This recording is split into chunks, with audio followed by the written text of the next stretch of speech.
Chers amis, je me trouve sur la commune de Belote-Saint-Laurent, située dans la communauté de communes des Mille Étangs, dans le département de la Haute-Saône, aux confins de la région Bourgogne-Franche-Comté et de la région Grand Est, puisque juste derrière cette commune, c'est le département des Vosges.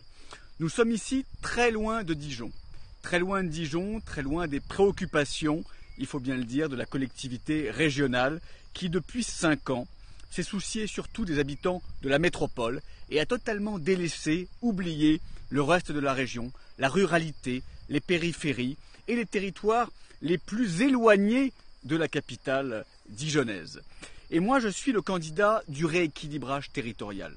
La fusion des régions a entraîné des inégalités terribles, dramatiques, en termes d'accès aux services publics, en termes d'attention, en termes de subventions. Je souhaite de la justice, je souhaite rééquilibrer les politiques publiques, les aides publiques. Et mon programme de rééquilibrage territorial s'orientera autour d'une mesure, symbolique, concrète, efficace, le bouclier rural. À partir du moment qu'1 euro sera dépensé pour la métropole, pour Dijon, 1 euro ira automatiquement pour les toutes petites communes, pour la ruralité. L'aménagement du territoire sera donc harmonisé et les Bourguignons et les Franc-Comtois auront les mêmes droits et les mêmes chances, quel que soit leur lieu de vie sur le territoire régional. On l'a vu avec cette fusion, ça a été une centralisation à outrance et la candidate sortante, Marie-Guilde Dufay, aurait été ces 5 dernières années la présidente de la région de Dijon.